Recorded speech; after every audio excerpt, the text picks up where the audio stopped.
ഈ വീഡിയോയിൽ കുറേ ഗ്ലോബൽ ഹാപ്പനിങ്സ് ആണ് നമ്മൾ നോക്കുന്നത്. ഇതിനകത്ത് ഇന്ത്യയിൽ മാത്രമല്ല പൊട്ടിത്തെറി, പല രാജ്യങ്ങളിലും പൊട്ടിത്തെറി സംഭവിച്ചിട്ടുണ്ട്. അതെല്ലാം തന്നെ വൺ ബൈ വൺ ആയിട്ട് നമുക്ക് നോക്കാം.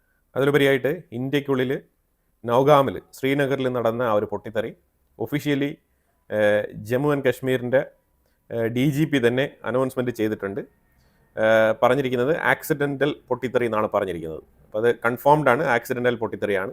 പിന്നെ ഇതിനകത്ത് ഈ ജമ്മു ആൻഡ് കാശ്മീരിൽ നിന്നും പിടിച്ചെടുത്ത അതായത് ഇതിനകത്ത് ഈ ഒരു ഓപ്പറേഷനുമായിട്ട് ബന്ധപ്പെട്ട് JNKയിൽ ഒട്ടാകെ റൈഡ് നടത്തി. ആദ്യമേ ഈ ശ്രീനഗർ ഭാഗത്താണ് ഏതാണ്ട് 7 പേരെ പോയി അറസ്റ്റ് ചെയ്തത്. ഈ നൗഗാം മേഖലയിലാണ് 7 യുവാക്കളെ അറസ്റ്റ് ചെയ്തത്. അപ്പോൾ അതുകൊണ്ട് ഈ പോലീസ് സ്റ്റേഷനുമായിട്ട് ബന്ധപ്പെട്ട് ശരിക്കും നല്ല രീതിയിലുള്ള ഡൗട്ട് ഉണ്ടായിരുന്നു. പക്ഷേ എന്നാൽ ഇപ്പം ഒഫീഷ്യലി DGP തന്നെ കൺഫേം ചെയ്തിരിക്കുകയാണ് ഇതൊരു ആക്സിഡൻ്റൽ പൊട്ടിത്തെറിയാണ്. അപ്പോൾ അതുകൊണ്ട് ഇതിനകത്ത് തീവ്രവാദപരമായിട്ടുള്ള ഒന്നും തന്നെ ഇതിനകത്ത് സംശയിക്കേണ്ടതില്ല എന്നാണ് പറഞ്ഞിരിക്കുന്നത്. സോ നമ്മൾ ആ ചാപ്റ്റർ ഇപ്പം ക്ലോസ് ചെയ്യാണ്. During the investigation in FIR number 162 of the year 2025 of PS Naugam, a huge quantity of explosive substances, chemicals and reagents were also recovered from Faridabad. On 9, the samples of the recovery had to be forwarded for further forensic and chemical examination. On account of the voluminous nature of the recovery, unfortunately, during this course, last night around 11:20 p.m., an accidental explosion has taken place. Any other speculation into the cause of this incident is unnecessary. In this unfortunate incident, 9 people have lost their lives, 1 personnel of SIA, 3 personnel of the FSL team, 2 crime scene photographers, 2 revenue officials who were basically part of the magistrates team, 1 tailor who was associated with the team. In addition, 27 police personnel, 2 revenue officials and 3 civilians from the adjacent areas have received injuries. The injured were immediately evacuated to the nearest hospital where they are being treated as we speak. ഈ പൊട്ടിത്തെറിയുടെ കാരണമായിട്ട് അവർ പറയുന്നത് miss handling അതാണ്. അതായത് അത് കൈകാര്യം ചെയ്യാൻ അറിയാത്ത വിധത്തിൽ അത് കൈകാര്യം ചെയ്തത് കൊണ്ട് വന്ന പൊട്ടിത്തെറിയാണ് എന്ന് പറഞ്ഞിരിക്കുന്നത്. ഇതിനെ ലെബനാൻ പോർട്ടിൽ ഒരു 1.5 വർഷത്തിന് മുമ്പ് വലിയ രീതിയിലുള്ള ഒരു പൊട്ടിത്തെറി, അതേപോലെ അമോണിയം നൈട്രേറ്റ് തന്നെയാണ്, അവിടെയും ഹാൻഡിൽ ചെയ്യാൻ പറ്റാത്ത രീതിയിൽ വലിയ രീതിയിൽ അന്ന് ഇറാൻ അവിടെ ഇതേപോലത്തെ വെടിമരുന്നുകൾ ഡംപ് ചെയ്ത് വെച്ചിട്ട് അവിടെ ഒരു വലിയ പൊട്ടിത്തെറി അവിടുത്തെ ഗുഡോണിലുണ്ടായിരുന്നു. മാസീവായിട്ടുള്ളൊരു പൊട്ടിത്തെറിയാണ്. ആ രീതിയിൽ മാസീവായിട്ടുള്ളൊരു അപകടമല്ല ഇവിടെ ഉണ്ടായത്. പക്ഷേ അതേ മാതൃകയിൽ ഈ അമോണിയം നൈട്രേറ്റ് കൈകാര്യം ചെയ്യാൻ അറിയാത്ത വിധത്തിൽ കൈകാര്യം ചെയ്തതുകൊണ്ട് ഉണ്ടായ അപകടം. ലെബനാനിലത് എന്ത് കാരണം കൊണ്ടാണ് ഉണ്ടായതെന്നുള്ളതിനെക്കുറിച്ച് വ്യത്യസ്ത തരത്തിലുള്ള അഭിപ്രായങ്ങളുണ്ട്. അത് ഇസ്രായേലാണ് നടത്തിയതെന്നും ഇസ്രായേലിനെ ടാർഗറ്റ് ചെയ്തുകൊണ്ടാണ് ഈ വെടിമരുന്നുകളെല്ലാം ലെബനാനിലേക്ക് ഇറാൻ കയറ്റി അയച്ചതെന്നുള്ള ചില ഇന്റലിജൻസ് ന്യൂസുകളൊക്കെ ഉണ്ടായിരുന്നു. ഇവിടെ നമ്മൾ പറയാൻ ആഗ്രഹിക്കുന്നത് അമോണിയം നൈട്രേറ്റ് ആണ് അവിടെയും കത്തിയത് എന്നുള്ളതാണ് പറയുന്നത്, അല്ലാതെ ഇതേ മാതൃകയിൽ അവിടെ സംഭവിച്ചു എന്നുള്ളതല്ല. പിടിച്ചെടുത്ത 2900 കിലോഗ്രാം ഈ അമോണിയം നൈട്രേറ്റിൽ 350 kg വേറൊരു സ്ഥലത്ത് സേഫായിട്ട് ഡിസ്ട്രോയ് ചെയ്തിട്ടുണ്ടായിരുന്നു. അപ്പോൾ അതിന്റെ ബാക്കിയാണ് ഇവിടെ ഉണ്ടായിരുന്നത്. ആ ബാക്കി ഉണ്ടായിരുന്ന അമോണിയം നൈട്രേറ്റ് മൊത്തത്തിൽ കത്തിപ്പോയിരിക്കുകയാണ്. ഇതേപോലെ സിമിലർ ആയിട്ട് ഒരു ഇൻസിഡന്റ് അർജന്റീനയിൽ സംഭവിച്ചിട്ടുണ്ടായിരുന്നു. അർജന്റീനയിൽ അതേപോലെ ഇന്നലെ തന്നെയാണ് അർജന്റീനയിൽ സംഭവിച്ചത്. അതായത് അവിടെ ഒരു അഗ്രോ കെമിക്കൽ ഫാക്ടറി മാസീവ് ആയിട്ടുള്ള രീതിയിലാണ് അവിടെ പൊട്ടിത്തെറി സംഭവിച്ചത്. ഫെർട്ടിലൈസർ ഉൽപ്പാദിപ്പിക്കുന്ന ഒരു കമ്പനിയാണ്, ആ കമ്പനിയാണ് കത്തി നശിച്ചിരിക്കുന്നത്. പിന്നെ ഇതുപോലൊരു ഇൻസിഡന്റ് സൗത്ത് കൊറിയയിലും സംഭവിച്ചിട്ടുണ്ടായിരുന്നു. സൗത്ത് കൊറിയയിൽ ഇതേപോലെ ഒരു ഫാക്ടറി കത്തി നശിച്ചിട്ടുണ്ട്. അവിടെ എല്ലാ തരത്തിലുള്ള മെഷർമെന്റ്സും ഉള്ളതാണ്, എല്ലാ തരത്തിലുള്ള സെക്യൂരിറ്റി പ്രിവെന്റീവ് മെഷേഴ്സ് ഒക്കെ ഉള്ളതാണ് സൗത്ത് കൊറിയയിൽ. ഓട്ടോമാറ്റിക്കായിട്ട് തന്നെ തീ കെടുത്താനുള്ള സംവിധാനങ്ങളൊക്കെ സൗത്ത് കൊറിയയിലുണ്ട്. എന്നിട്ടും ഇത് കൺട്രോൾ ചെയ്യാൻ കഴിഞ്ഞില്ല എന്നുള്ളതാണ്. ആ രീതിയിലുള്ള മാസീവായിട്ടുള്ള പൊട്ടിത്തെറിയാണ് അവിടെയും സംഭവിച്ചത്. ഇനി നമ്മൾ ഇന്ത്യയിൽ മഹാരാഷ്ട്രയ്ക്കുള്ളിൽ ഇതേപോലെ ഒരു കെമിക്കൽ ഫാക്ടറി, ആ ഫാക്ടറി കത്തുന്ന ഒരു രംഗമാണ്. ഇന്നാണ് അത് നടന്നത്. ഇന്ന് ഡേ ടൈമിൽ രാവിലെ അത് കത്തുകയാണ്. ഫാക്ടറിയിൽ അപകടം സംഭവിച്ച് ഇങ്ങനെ തീ കത്തുന്നതാണ്. മിസ് ഹാൻഡ്ലിംഗ്, ഷോർട്ട് സർക്യൂട്ട്, ഇങ്ങനത്തെ എക്സ്ക്യൂസസ് ആണ് ഇവിടെയും വരുന്നത്. പക്ഷേ ഇതിപ്പോൾ ഇന്ത്യക്കുള്ളിൽ നടന്നുകൊണ്ടിരിക്കുന്നതാണ്. അതിൽ ഈ മഹാരാഷ്ട്രയിലുള്ള ഫാക്ടറി തീ കത്തുന്നതിൽ ആളപായം ഒന്നും തന്നെ ഇല്ല. UK ഞാൻ ഈ കാണിക്കുന്ന മാപ്പ് നിങ്ങൾ നോക്കിക്കോളൂ. UK ഇത്രയും സ്ഥലങ്ങളിലും റെഡ് അലേർട്ടാണ്. റെഡ് അലേർട്ട് എന്തിനാണെന്ന് പറഞ്ഞാൽ അവിടെ മൊത്തത്തിൽ മഴക്കെടുതി കൊണ്ടുണ്ടായ ഫ്ലഡ്. UK ഏതാണ്ട് ഇടുപ്പോളം അത്രയും വെള്ളത്തിൽ മുങ്ങിക്കിടക്കുകയാണ് UK പല സിറ്റികളും. അതാണ് ഇവിടെ നിങ്ങൾ കാണുന്നത്. യു കെയിൽ ഇന്നത്തെ ഒരു സ്ഥിതിയാണിത്. യു കെ ഗവൺമെന്റ് പല സ്ഥലങ്ങളിലും വാർണിംഗ് പുറപ്പെടുവിച്ചിട്ടുണ്ട്. അലേർട്ട് കൊടുത്തിരിക്കുന്നത് പുറത്തിറങ്ങണ്ട, പുറത്തെവിടെയും പോകണ്ട എന്നുള്ള അലേർട്ടാണ് കൊടുത്തിരിക്കുന്നത്.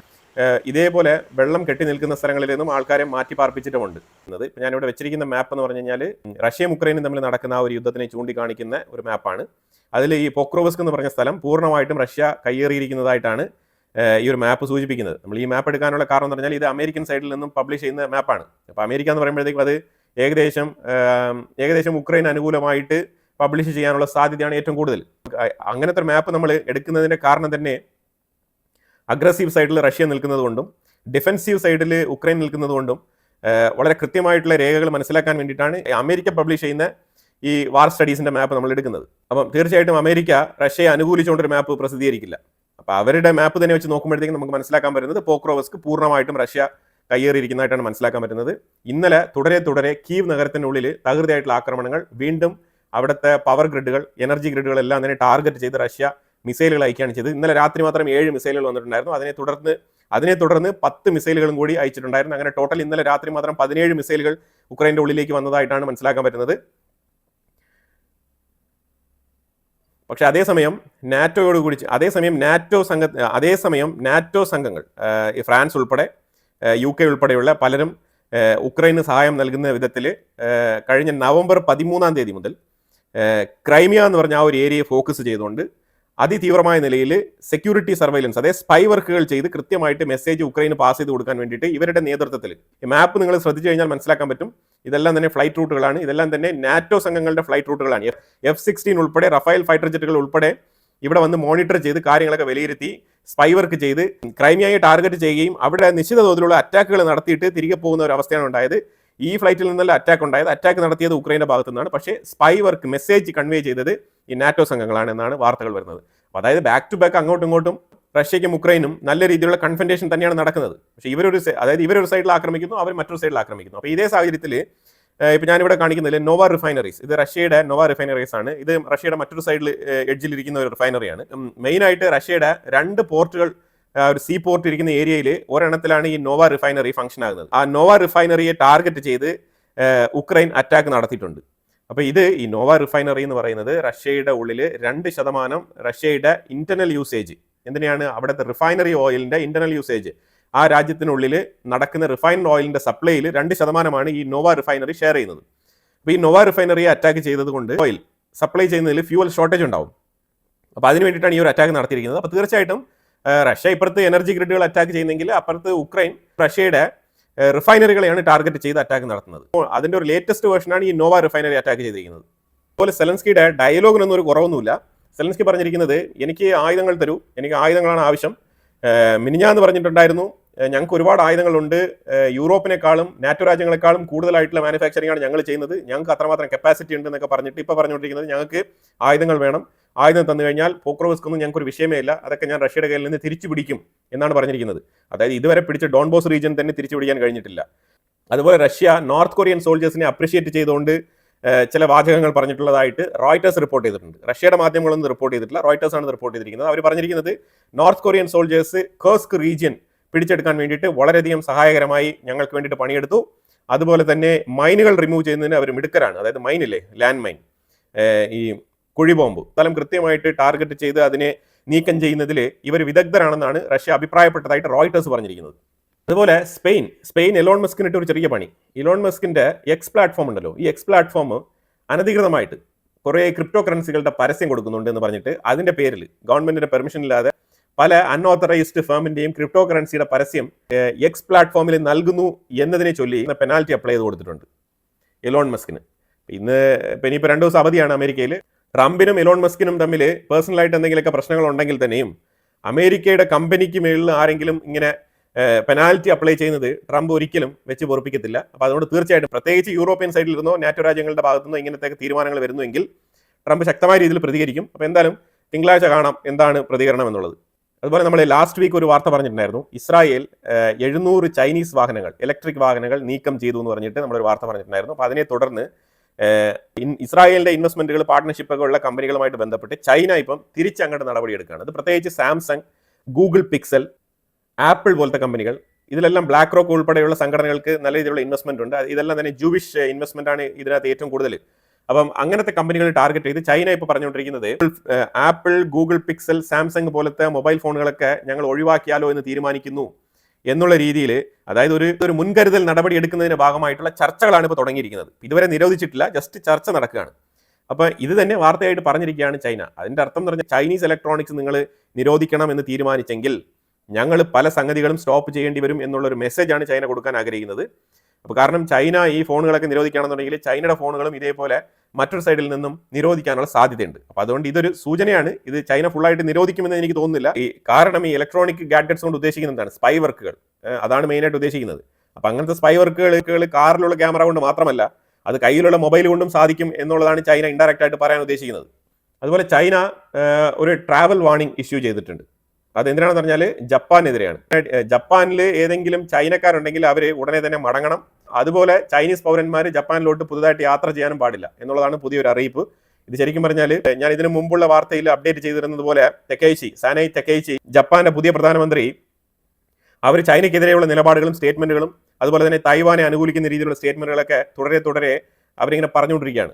ഡെയിലി 1-2 സ്റ്റേറ്റ്മെന്റുകൾ ചൈനയ്ക്കെതിരെ വരുന്നുണ്ട്. അപ്പോൾ അതുകൊണ്ട് തന്നെ അവർക്ക് വൃത്തിയായി പൊളിറ്റിക്സ് മനസ്സിലായിട്ടുണ്ട്. ആ രീതിയിലുള്ള പൊളിറ്റിക്സ് കളിക്കാൻ വേണ്ടിയിട്ട് അവർ ജപ്പാന്റെ ഉള്ളിൽ തിരികൊളുത്തിയിട്ടുണ്ട്. അതാണ് വ്യക്തമായിട്ട് മനസ്സിലാക്കാൻ പറ്റുന്നത്. അതിന്റെ അസ്വസ്ഥത ചൈനയിൽ കണ്ടു തുടങ്ങുന്നുണ്ട്. ശ്രീലങ്കയുടെ ക്രിക്കറ്റ് കളിക്കാർ പാകിസ്ഥാൻ വിസിറ്റ് ചെയ്തിട്ടുണ്ടായിരുന്നു. കാരണം അതിന് പാകിസ്ഥാന്റെ പാർലമെന്റിൽ അവർ ഭയങ്കരമായിട്ട് ശ്രീലങ്കയ്ക്കും ശ്രീലങ്കൻ ക്രിക്കറ്റ് ടീമിനും നന്ദി പ്രകടനം നടത്തിയായിരുന്നു. എന്തിനാണ് നന്ദി രേഖപ്പെടുത്തിയെന്ന് പറഞ്ഞാൽ, അങ്ങനെ പാകിസ്ഥാന്റെ ഉള്ളിൽ ഇന്റർനാഷണൽ ടീമുകളൊന്നും തന്നെ പോയി ഇപ്പോൾ കളിക്കാറില്ല. കാരണം എന്താണെന്ന് വെച്ചാൽ സേഫ്റ്റി മെഷേഴ്സ് അവിടെ ഇല്ല എന്നുള്ളതാണ് പ്രധാനപ്പെട്ട കൺസേൺ. അപ്പോൾ അതുകൊണ്ട് ഇന്റർനാഷണൽ ടൂർണമെന്റ്സ് നമ്മളുടെ, അതായത് പ്രത്യേകിച്ച് ക്രിക്കറ്റുമായിട്ട് ബന്ധപ്പെട്ട് പാകിസ്ഥാന്റെ ഉള്ളിൽ നടത്താൻ പാകിസ്ഥാൻ സേഫ് ആണ് എന്ന് അവർ വരുത്തി തീർക്കാനാണ് ഈ ഒരു കളി ശ്രീലങ്കയുടെ കാല് പിടിച്ച് ശ്രീലങ്കൻ ടീമിനെ അവർ കൊണ്ടുപോയത്. എന്തായാലും ടൂർണമെന്റ് നടന്നു, സക്സസ്ഫുള്ളി സീരീസ് പൂർത്തിയായി. പക്ഷേ അവർക്ക് കൊടുത്ത സെക്യൂരിറ്റി മെഷേഴ്സ് നിങ്ങൾ കണ്ടു കഴിഞ്ഞാൽ അമ്പരന്ന് പോകും. കാരണം ഇത്രമാത്രം സെക്യൂരിറ്റി ഉറപ്പുവരുത്തിയാൽ മാത്രമേ ഒരു രാജ്യത്തിനുള്ളിൽ ഒരു അന്യരാജ്യത്ത് നിന്ന് പോയ ഇത്തരം സെലിബ്രിറ്റി സ്റ്റേറ്റസിലുള്ള ക്രിക്കറ്റ് കളിക്കാർക്ക് പോലും അവിടെ നിന്ന് രക്ഷപ്പെട്ട് വരാൻ പറ്റൂ എന്നുള്ളത്, ജീവൻ കൊണ്ട് വരാൻ പറ്റൂ എന്നുള്ളതിന്റെ ഒരു തെളിവാണ് ഈ സെക്യൂരിറ്റി മെഷേഴ്സ് നമുക്ക് കാണുമ്പോൾ മനസ്സിലാക്കാൻ പറ്റുന്നത്. കാരണം ആ രീതിയിൽ ഹൈ സെക്യൂരിറ്റിയാണ്. ശ്രീലങ്കൻസ് വന്നു, കളിച്ചു, സേഫ് ആയിട്ട് മടങ്ങി എന്നുള്ളതിലുപരിയായിട്ട് ഇവർ ഒരുക്കിയ സെക്യൂരിറ്റി ഉണ്ടല്ലോ, അത് വലിയൊരു മെസ്സേജാണ് കൊടുക്കുന്നത്. കാരണം പാകിസ്ഥാന്റെ ഉള്ളിൽ ഏത് തരത്തിലുള്ള സെക്യൂരിറ്റിയാണ് അവിടെ വേണ്ടത് എന്നുള്ളത് ഇപ്പോഴും ഒരു ചോദ്യചിഹ്നമാണ്. കാരണം ഇത്രമാത്രം സെക്യൂരിറ്റി ഉറപ്പുവരുത്തിയാൽ മാത്രമേ അവിടെ ഒരു ഇന്റർനാഷണൽ മാച്ച് നടത്താൻ പറ്റൂ എന്നാണ് ഈ ഇൻസിഡന്റ് കൊണ്ട് നമുക്ക് മനസ്സിലാക്കാൻ പറ്റുന്നത്. അതുപോലെ അമേരിക്കയിൽ ഷിക്കാഗോ നഗരത്തിൽ ശരിക്കും ഈ ICയുമായിട്ട് ബന്ധപ്പെട്ട് ലെഫ്റ്റ് ലിബറലുകൾ, ഡെമോക്രാറ്റിക് പാർട്ടിയുമായിട്ട് ബന്ധപ്പെട്ട് പ്രതിഷേധ പ്രകടനങ്ങൾ, ട്രംപ് സർക്കാരിനെതിരെയാണ് ഈ പ്രതിഷേധ പ്രകടനങ്ങൾ നടത്തുന്നത്. തികച്ചും ഇല്ലീഗൽ ഇമിഗ്രന്റുകളുമായിട്ട് ബന്ധപ്പെട്ട് ഇവരെ സംരക്ഷിക്കണം, ഇവരെ നാട് കടത്താൻ പാടില്ല എന്നൊക്കെ പറഞ്ഞിട്ടാണ് അവർ ഈ ഒരു സമരം സംഘടിപ്പിച്ചതായിട്ട് മനസ്സിലാക്കാൻ പറ്റുന്നത്. ICക്കെതിരെയാണ് ഈ ഒരു പ്രതിഷേധം അവർ നടത്തുന്നത്. ഇത് ട്രംപ് അഡ്മിനുമായിട്ട് ബന്ധപ്പെട്ട് ഇപ്പോൾ കഴിഞ്ഞ ഒരു 43 ദിവസമായിട്ട് പ്രതിഷേധങ്ങളൊന്നും ഇല്ലായിരുന്നു. കാരണം എന്താണ്? ഈ ഗവൺമെന്റ് അടച്ചുപൂട്ടിയിട്ടിരുന്നതുകൊണ്ട് അടച്ചുപൂട്ടലുമായിട്ട് ബന്ധപ്പെട്ട പ്രതിഷേധ പ്രകടനങ്ങളാണ് അവിടെ നടന്നിരുന്നത്. പക്ഷേ ഇപ്പൊ അടച്ചുപൂട്ടൽ തീർന്ന്, ഇപ്പൊ കടയൊക്കെ തുറന്നിട്ടുണ്ട്, ട്രംപ് ഷോപ്പൊക്കെ തുറന്നു വെച്ചിരിക്കുകയാണ്. അപ്പൊ അതുകൊണ്ട് ഇപ്പൊ അതുമായിട്ട് ബന്ധപ്പെട്ട പ്രശ്നമില്ല. ഇപ്പൊ IC എടുക്കുന്ന നടപടികൾ ശരിയല്ല, നാട് കടത്തൽ വേണ്ട എന്നുള്ള രീതിയിലാണ് ഇപ്പം ഡെമോക്രറ്റുകൾ തെരുവിൽ ഇറങ്ങിയിരിക്കുന്നത്. ഇതിനെ തുടർന്ന് സ്വീഡനിൽ ഇത് തീവ്രവാദ ആക്രമണമാണോ അപകടമാണോ എന്ന് ഇതുവരെ സ്വീഡൻ കൺഫേം ചെയ്യുന്നില്ല. ഒരു ബസ്, വലിയൊരു ബസ് ആൾക്കൂട്ടത്തിന് നടുവേ അങ്ങ് ഓടിച്ചങ്ങ് കയറ്റുകയാണ്. ഈ ഓടിച്ച് കയറ്റിയതിൽ 3 പേര് സ്പോട്ടിൽ തീർന്ന്, നിരവധി പേർക്ക് പരിക്കുണ്ടെന്നാണ് വാർത്തകൾ വരുന്നത്. പക്ഷേ സ്വീഡൻ ഗവൺമെന്റ് ഈ ഒരു ഇൻഫർമേഷനെ ക്ലാസിഫൈഡ് ഡോക്യുമെന്റിന്റെ ഗണത്തിൽപ്പെടുത്തി മാറ്റി വെച്ചിരിക്കുകയാണ്. അവരിതൊരു തീവ്രവാദ ആക്രമണമാണെന്നോ അല്ലെങ്കിൽ ഇത് എന്തുകൊണ്ട് നടന്നെന്നോ ഈ ഇൻവെസ്റ്റിഗേഷൻ ഏത് തലത്തിലാണ് മുന്നോട്ട് പോകുന്നതെന്നോ ഇതിനെക്കുറിച്ചുള്ള ഒരു വിവരങ്ങളും പബ്ലിക് ഡൊമൈനിൽ അവൈലബിൾ ആക്കാൻ തീരുമാനിച്ചിട്ടില്ല. ഇതിനിപ്പോൾ എന്നാണ് ഇത് ഡീക്ലാസിഫൈഡ് ചെയ്യുന്നത് അന്ന് മാത്രമേ ഇത് നമുക്ക് മനസ്സിലാക്കാൻ പറ്റുള്ളൂ. ഇൻസ്റ്റിറ്റ്യൂട്ട് ഓഫ് ടെക്നോളജി എന്ന് പറയുന്ന ഒരു കോളേജിന്റെ ആ ഒരു ക്യാമ്പസിന്റെ ഫ്രണ്ടിലുള്ള മെയിൻ റോഡിലാണ് ഇത് സംഭവിച്ചിരിക്കുന്നത്. അർജന്റീനയിൽ ഒരു അപകടം സംഭവിച്ചു. ഒരു chemical factory, agro chemical factory കത്തി നശിച്ചു എന്ന് ഞാൻ പറഞ്ഞില്ലേ. ആ ഫാക്ടറിയിൽ ഏതാണ്ട് 30 മുതൽ 40ഓളം ആൾക്കാർ കൊല്ലപ്പെട്ടു എന്നുള്ളതാണ് വാർത്ത കേട്ടോ. ഈ ഒരു അമോണിയം നൈട്രേറ്റുമായിട്ട് ബന്ധപ്പെട്ട് നടന്ന അപകടങ്ങളിൽ ഏറ്റവും വലിയ ദുരന്തമായിട്ട് ഇപ്പോൾ രേഖപ്പെടുത്തിക്കൊണ്ടിരിക്കുന്നത് അർജന്റീനയിൽ സംഭവിച്ചിരിക്കുന്നതാണ്. കുറെ ഗ്ലോബൽ ഹാപ്പനിങ്സ് ആണ് നമ്മൾ വീഡിയോയിൽ ഉൾപ്പെടുത്തിയത്. ഇതിനെക്കുറിച്ചുള്ള അഭിപ്രായങ്ങൾ കമന്റ് ബോക്സിൽ രേഖപ്പെടുത്തുക. കൂടുതൽ വാർത്തകളുമായിട്ട് അടുത്ത വീഡിയോയിൽ വരാം. Thank you so much.